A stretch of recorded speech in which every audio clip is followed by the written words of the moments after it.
podcast. We talk about life, legacy, and leadership. Today's guest is the Neely Boyd. Yes, hello everyone. Yes, glad to have you, Neely. Now, Neely, it's not your first time on the podcast. We had you on the 6th episode. Right, long time ago. And so you're back like 67, 68, somewhere around there. Mm-hmm. And of course, we're recording this at Lead Weekend. You know, it's the leadership podcast. And so we're here hanging out at Lead Weekend. It's a big part, of what we do. And you're a big Lead Weekend person. You came as a kid to this. And so, I just want to talk to you about, obviously you were on the podcast a while ago. But this last summer, you are no longer with us here at camp. Yes, I was retired. Yes, because, life has moved you on. We talk about building your own Brook Hill. And, obviously at Brook Hill, we're a kids camp. We're kid focused. And you're still doing that. You're still kid focused. So tell us what you're into. What have you been studying, and where has life taken you to? Because I want people to know what you do and what God is doing in your life through what's going on. Yeah, so I definitely still focus a lot of my work with kids. I am in the clinical mental health counseling program at Arkansas State. Okay. So it's a 3-year program, and it goes all through the summer. So I knew that, going into my last summer, it was going to be my last one because I was going to be going to school, but I knew I could take all the things that I learned from camp and, being challenged in my leadership here into people like my peers that I'm in school with, and then also like my internship sites and everything else that comes along with being in grad school, which is also super challenging. So I feel like camp honestly prepared me for that in a lot of ways. But yeah, so I am in the clinical counseling program. I also study play therapy. It's a play therapy certificate program, so I'm kind of like dually enrolled in that. So I work with a lot of young kids with play therapy, all sorts of different reasons they may come in. But I kind of always explain it to my parents that are coming in, whenever they have, any kiddos that have any, issues or behaviors that they're wanting to focus on or fix. I may, kind of just sit with them and explain, you wouldn't expect a young child, like a 3-year-old, to communicate in the same way that a 16-year-old or an adult would. Right. And it's not really fair to expect that of them either. Right. So a lot of times if you're trying to sit and have like, kind of like we're having right now, like connection and trying to build a therapeutic relationship, anything like that, just conversation, that would be super challenging for them, especially going through trauma or anything super stressful or things they don't understand. So I always say that play is the language and the toys are the words. So whatever toys they choose, I have all sorts of different things. They represent all different kinds of things in their life. Some could be like aggression toys, nurturing toys, toy cars, trains, like dress up clothes, things like that. There's all sorts of things in the playroom and all sorts of different ways that they can communicate with me through their play. And whenever I get to sit with them and kind of just have fun, honestly, like I always say, like, this is the playroom. You can do whatever you want in this playroom. And if there's anything that we can't do, I'll let you know. Because you got to set some limits every now and then just to keep yourself safe and keep the kiddos safe and the room safe. But yeah, play therapy is something I'm really passionate about. And it's actually something, what I'm doing with kind of outside of school is I work at the Northeast Arkansas Children's Advocacy Center. Wow. Which is so special to me. And I'm doing actually my first round of clinical internship there. It's called my practicum. So I have my own caseload of kids. So I'm a therapist there as well as being an advocate there, which I can kind of get into that. But explain what the Child Advocacy Center is, and because we work with them, we have you're one of several alumni that works there. And they come in and coach us. Maybe you could explain how they do just a little bit of coaching with our team. Yeah. So, I could go all the way back to the beginning of like how the CAC became a part of my life. It was my second year on staff. I was still in nursing school. That was many moons ago. I forgot about that. Yes. It was a crazy time.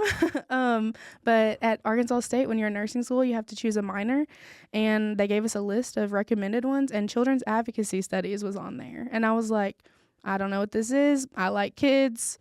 I like the idea of advocating for kids. So sure, I also like this one. Didn't really know about it. didn't think it was going to really affect me at all. And I was sitting in those classes and I was like, someone has to do something about this, because there are a lot of like social work, child welfare classes, child psychology classes. And I was like, someone needs to do something. Like, this can't keep happening. And then I talked to a lot of my professors about it. And they were just like, maybe you're not doing the right thing. You know, maybe you're not on the right, like, career journey. I don't know. Like, this is interesting that you have so many questions and everything. And I was like, yeah, no, I already have a plan. Like, I already know what I'm doing. So whatever. Sure, I appreciate your input, but I know what I'm doing. And then that next summer, the CAC came to Brook Hill for our all summer training for the first time. We did some mandated reporter training. They came in and talked about what a CAC does, how to recognize signs of child abuse. And I actually went up to Elizabeth Foley, who's the leader of the director of CAC Arkansas. And I was like, yeah, I'm actually a children's advocacy minor. And I just like, that's so cool that y'all came. What a coincidence.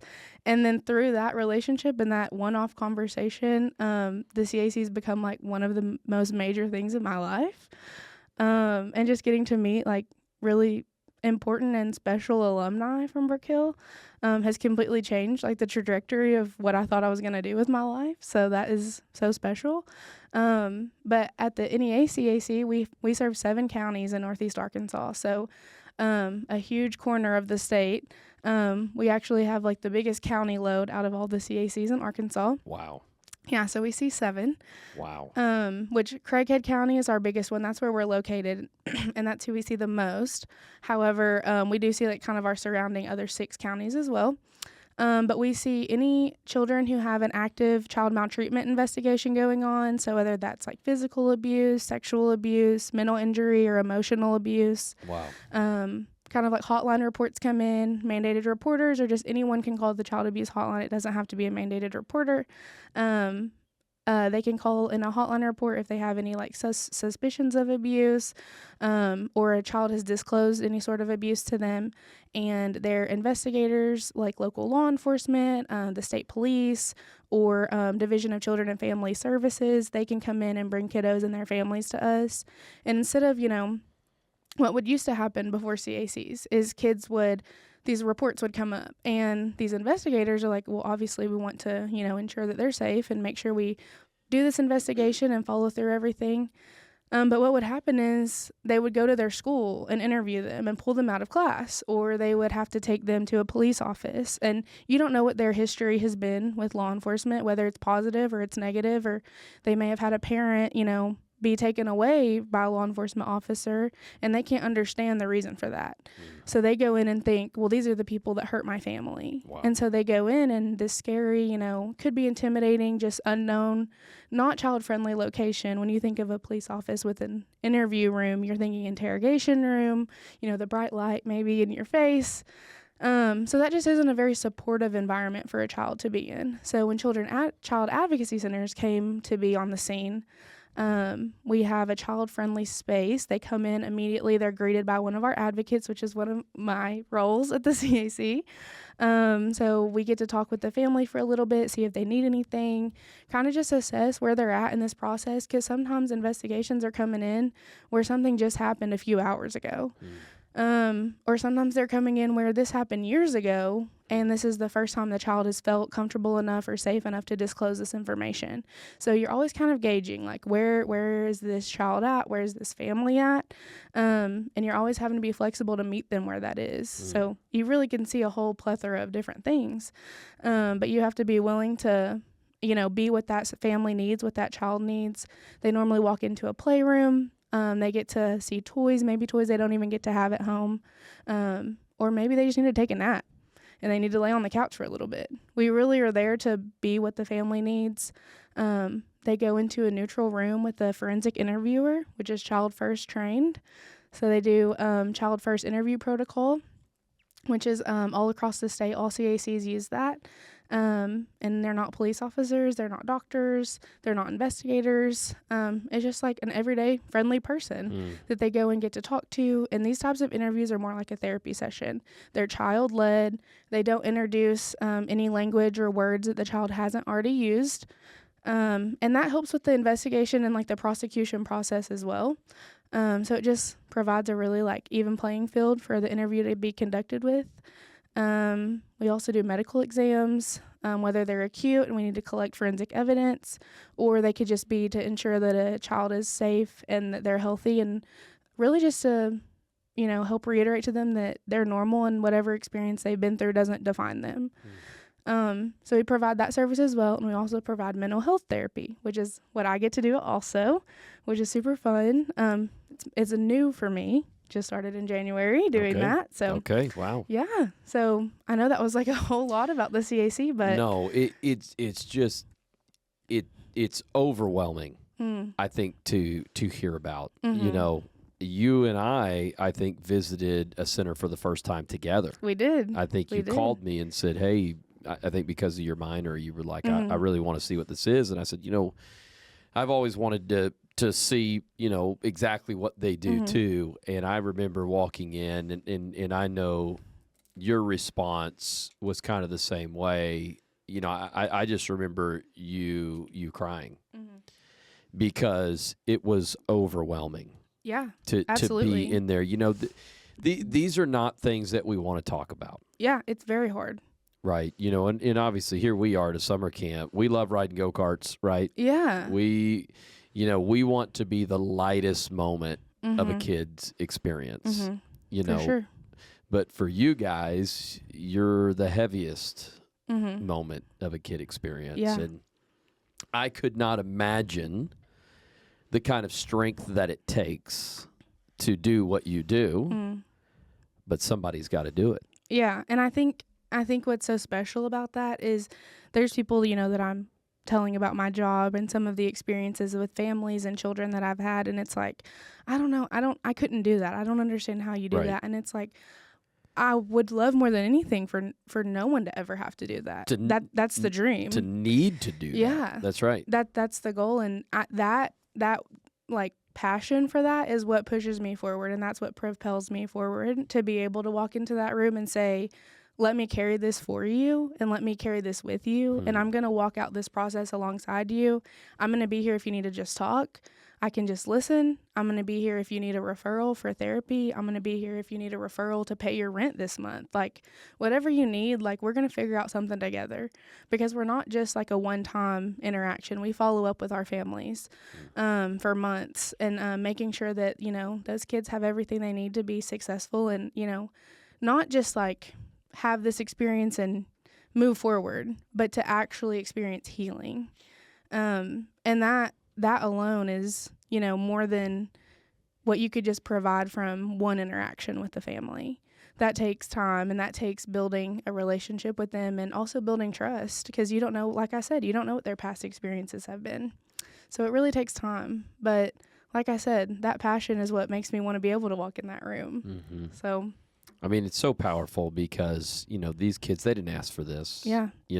And to have the courage to be able to do what you guys do. And I know that through talking with Elizabeth, and I've actually gotten the opportunity to do leadership coaching. Yes. With the leaders of the centers. And that has been the coolest thing that I've been a part of, to be able, obviously, to, I've gotten to speak to some school teachers, and then, as far as leadership coaching, and I think to be with other child-centered organizations, that's the best thing ever. Yeah.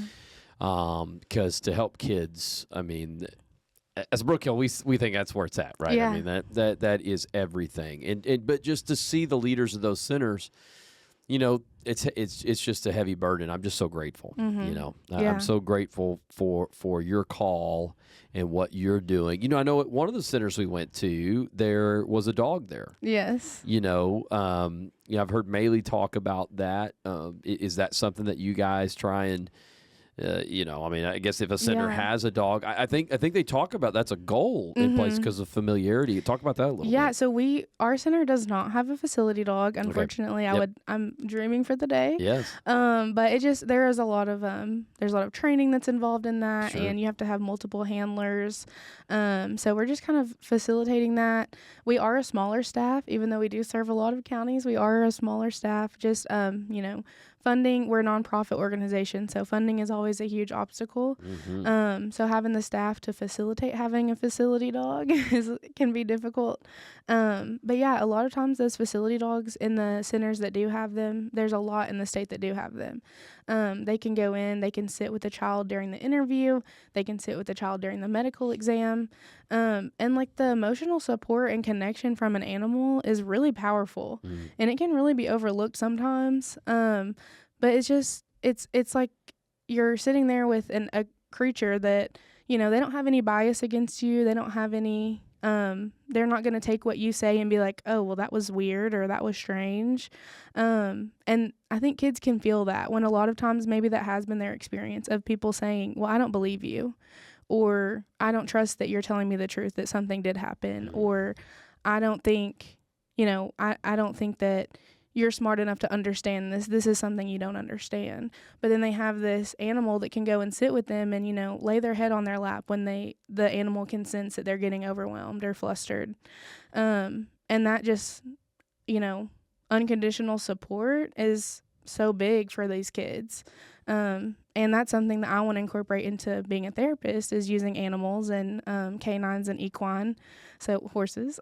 That's right. Yeah, so those are all big plans that I have. Yes. But yeah, that is definitely a goal of mine. It's a goal for our center as well, and we're still working towards it. So that's incredible. Yeah. Well, what do you think, you know, obviously you've been a part of Lead Weekend. You talked about that camp prepared you. What are some things that you feel like you learned on staff that have propelled you forward in this next step that you've been taking? Yeah, so I think one, kind of like going back to what we were saying about, you know, it is a challenging room to be in. And when you're at camp and you're a camp counselor, it's like, this is the greatest thing in the world. Like, I'm getting to see kids' lives changed every single day. And like, they're having these incredible, in which I was on support staff for most of my time at Brook Hill, which I'm super passionate about support staff. But I got to watch these, like, through my girls that I was leading.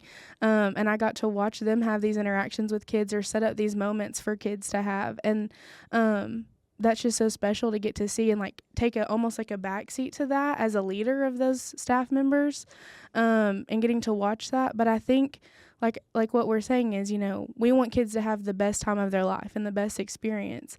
But even going to my work at the CAC, I know what they're coming into is, you know, it is not fun. It's not something fun to talk about. While we have fun games in the playroom and a TV and all of this stuff, you know, we try to make it a better experience. But it's not, no kid ever wants to be there.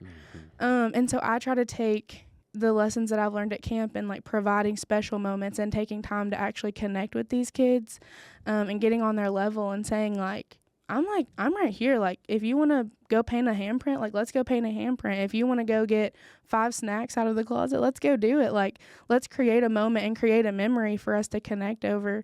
And a lot of times, like, the kids that come into our center, maybe they were super shy or closed off when they came in.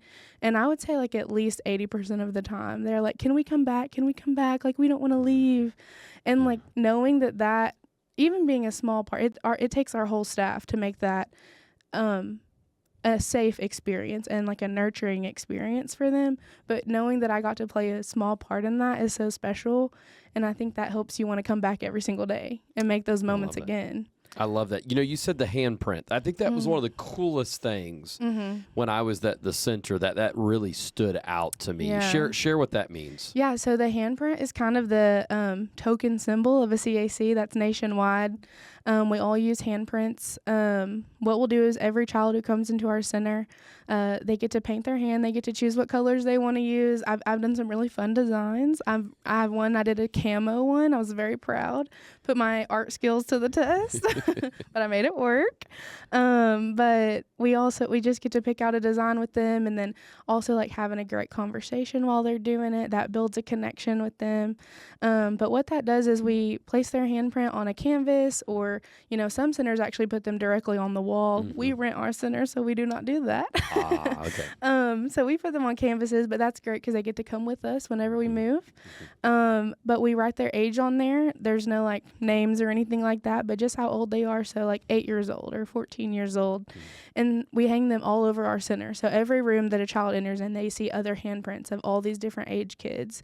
And they get to look at that and say, oh, there's another 8-year-old that's been here. Like, I'm not the only one.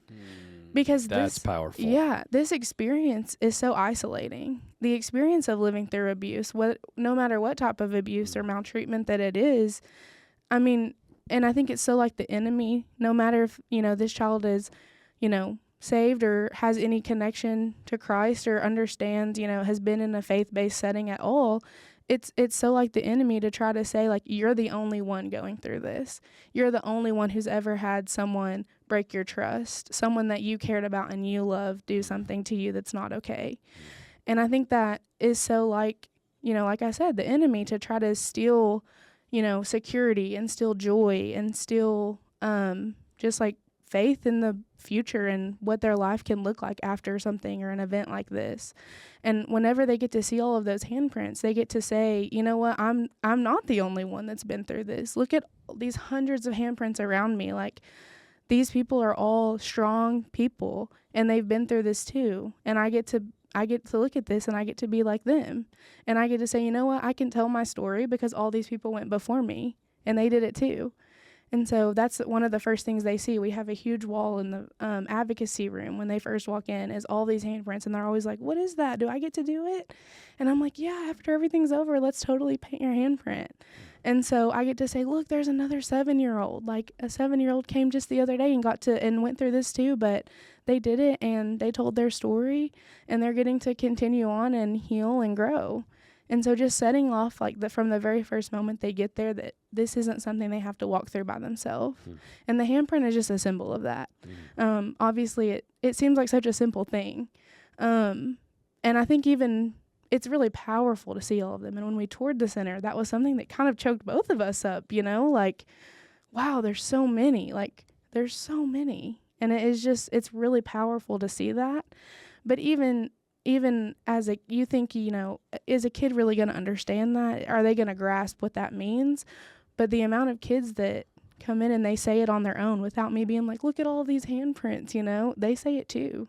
And so they get it and they understand they don't have to do this by themselves. I think I see that in two ways. Wow, negatively, there's so many. Mm-hmm. But I also think I can see it in the positive of, wow, there's so many that have been healed through the centers. Yeah. And so I think you have to look at it that way. But I love that you were saying is how the enemy wants to isolate us and make us think that we're the only one. And what's crazy is that's in every area of our lives. We think I'm the only one going through what I am going through. Absolutely. Right. And through your training, is that one of the maybe tools that they teach you guys? I know we're talking specifically about the CAC here, but we probably could open that up to everything, right? Yeah. As a counselor, is that something that they really talk about, is helping people to see I'm not the only one? Do you think that's one of the things that we beat ourselves up the most about? I really think so. I think everyone has their own individual experience with that. But I think if you begin to believe the lie that it is just you and that no one else has overcome what you've overcome, and no one else has felt the way that you feel, it gives the enemy power over you. It gives the enemy power over your mind, and it gives the enemy power over your heart too, because you start to believe that lie. And I think, like you said, even obviously through a CAC lens, that's huge. We simply exist to show kids that they don't have to walk through this alone, and their families as well, because we don't just help with the children. We work with the whole entire family. Even kids that we may not have even interviewed, we'll still refer them if they're in the family. So even that says, like, look, I'm going to help out. Let's invite this other person in your family into this, and let's work as a team. And that just shows them right there that they're not by themselves. But even through just like counseling skills and through my program at A-State, a huge foundational skill is, one, you want your clients to come back. You want to keep them as your client. You don't want them to come in and you make them feel in a way that's like, oh, they can't even hear what I'm saying because, they're not listening or they don't care enough. And so I always use really I guess I call it like team language. I don't know if that's a great term for it. It's nothing professional, but I always say in my sessions I use the word we a lot. I'm never gonna say you're gonna work really hard. I say we're gonna work really hard together. So I'm not alone. Yeah, and I'm always saying like, you know, I'm not gonna do this for you. That I can't do it for you, but we are gonna do it together. And I always say like, you know, I'm not gonna pull you behind me, but I will hold your hand and walk alongside you until you're able to walk ahead. Because I never want my kiddos that I'm working with from a therapy standpoint to feel like I'm just pushing them off and I'm gonna give them this, you know, give them these tools, but I'm not gonna help them master those tools or those skills. So I always use like a lot of teamwork language in my sessions, and I think that helps build a better relationship too. I love what you were saying there, because when we feel isolated, it gives us the excuse, you know, because if I'm the only one, then no one else understands and no one else knows how to overcome this because I'm the only one going through this. And I love, because I think you're onto something there. I think it's exactly that. Now I don't have to work through this. Now there's no reason for me to do the work. There's no work for me to do because I'm the only one. Yeah. And so there is no hope. Right. Right. And I think that's the enemy's job, is to say, or goal or whatever it seems like, is to tell us there is no hope for your life. Yeah.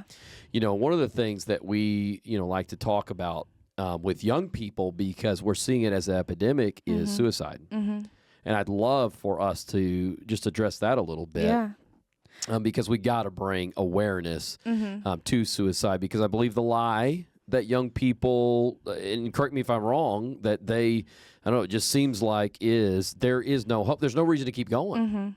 Yeah. Right? And I think, I mean, it's an extremely complex issue, and it's not something that I think, you know, we're ever going to fully understand, because mental illness is an illness. Sure.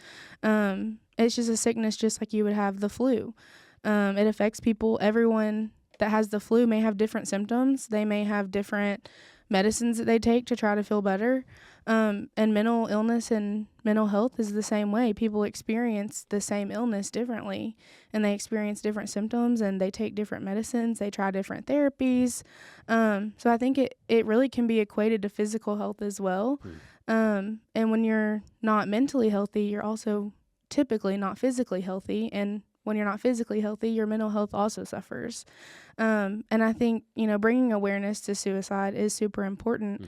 It's really important to help people understand that even though you feel this way, that doesn't define who you are, and it doesn't define the rest of your life either.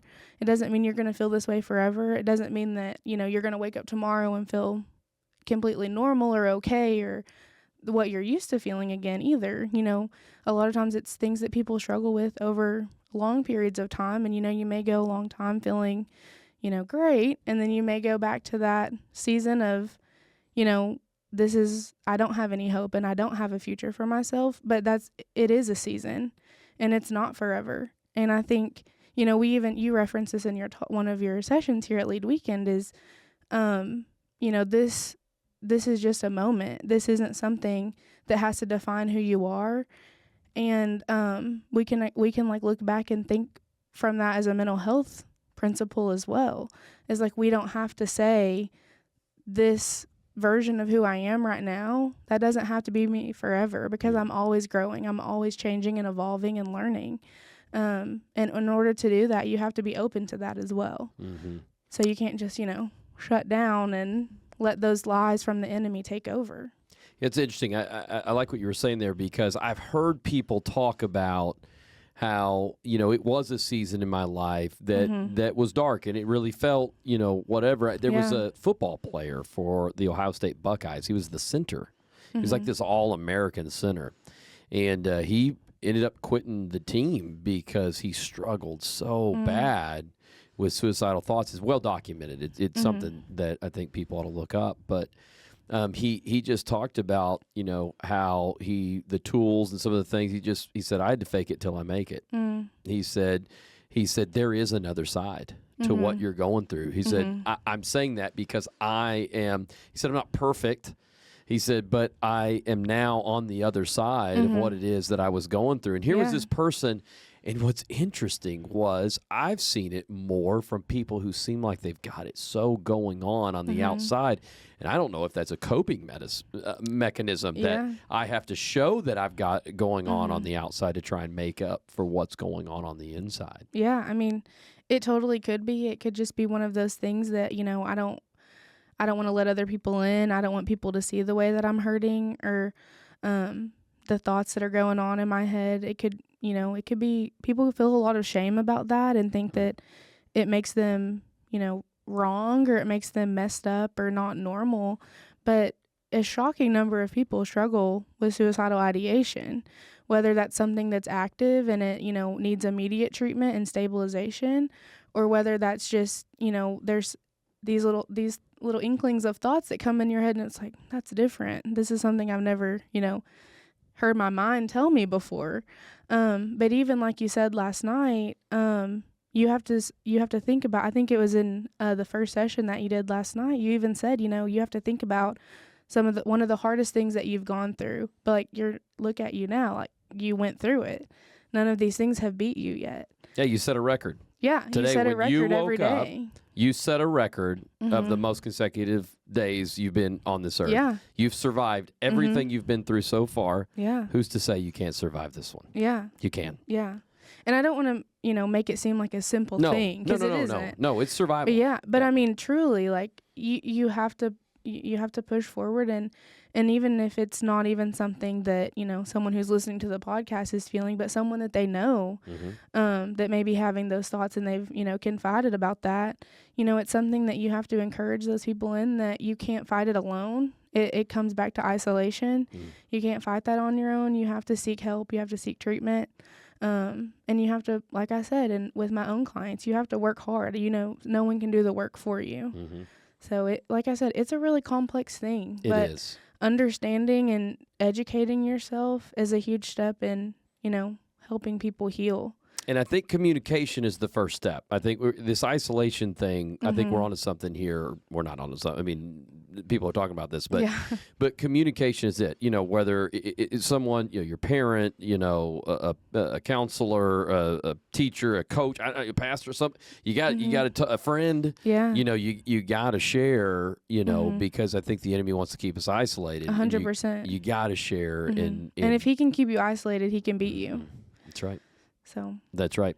And I think it's important that we talk about these. I mean, I know that I've had people on the podcast and we talk about a lot of fun things and, but with what you do and the call on your life, these are the things that you talk about. And I'm so grateful that there's people out there like you, like Neely, and so many others who are saying, I'm willing day in and day out to talk about difficult things, because somebody's got to help people that are going through difficult things, and whether we're talking about suicide or advocacy, or these are heavy things. Yeah. And I think too, like, sometimes we get caught up in this mindset of you have to have this training and you have to, have a graduate degree and you have to have all of these things to be able to support someone or help someone or encourage someone. But encouraging someone can just be like, hey, how are you doing today? I just wanted to check in. You crossed my mind. I wanted to check in on you. And you don't know, like, that could change the trajectory of their day or of their week or their month. You really don't know. And I think, like, the Lord uses moments like that to show people, hey, you have people in your corner. There's people in your life that I've placed here, whether it's a random text from someone you haven't talked to in a few weeks. Hey, I want to go grab a cup of coffee if you have time this next week. And I think even I've experienced that with times where I'm overwhelmed with school and work, and I have a really crazy schedule. And so trying to balance all of that gets really overwhelming sometimes. And I'm like, I just got to go sit on the couch and stare at a wall. Like, I just got to have like a minute where I can just like turn off my brain and sit down. And sometimes in those moments, I find myself being really discouraged, like, oh, I'm not being productive enough, or I could be working on this assignment or this paper. There's always a paper due, or I could be, I could be pouring into someone, or I could be reaching out. And, in those moments, I might get a text from someone I haven't even seen in a while. And it's just like, hey, thought about you this morning, wanted to check in. And I'm like, okay, God, like, I see that you you still have provision over my life, and you have provision over my stress, and you're working through all of it, even whenever I try to fight against you sometimes. I know that you're bigger than that and you're greater than that. So I think, you can be that for someone else too. So one of the last things I'd like to bring up, you were talking about the Advocacy Center being a nonprofit. And one of the favorite things that at Brook Hill that we like to support is some of the fundraisers that the CAC does. Yeah. One is, it used to be called the Women of Inspiration Gala or dinner. I don't know what we want to call it, but it's become just Person of Inspiration, I guess. I guess we're opening it up. Just like the Inspiration Gala. Or something. But I would encourage people who are listening, if you're interested, obviously you can just straight give or whatever. But, if you could attend one of these dinners or one of the fundraisers, Melissa and I have gone to the one of our local center here in Hot Springs where they've done a gala, or we've gone to the one in Little Rock. And all you do is buy a table, you have dinner right there. And I mean, they raise a lot of money and support, because that's what it takes. But at Brook Hill, we are interested in supporting child-centered organizations. That's what we want to support. People help support us from time to time. We want to help give back. I mean, that is our goal. Did you help with this last year's with that one? Do you know with your center specifically? Anything you could speak to that? Yeah. So the Inspiration Gala, they that is the CAC of Arkansas. So kind of how everything in the state is dispersed is CACAR is in Little Rock. That's where Miss Elizabeth Pulley, she's the director of. So they do kind of a lot of like administrative work, legislation. I mean, incredible things they do at the center, and they fight for our centers every single day. So thankful for those guys. Yes. But we are all like members of the Arkansas chapter. Okay. So all centers across the state are members of that chapter. So CACAR has their like large scale fundraisers normally held in Little Rock. And those funds are used to help out our centers across the state. And all of the centers in the state also do their own fundraisers. So we have April coming up here. It's Child Abuse Awareness Month.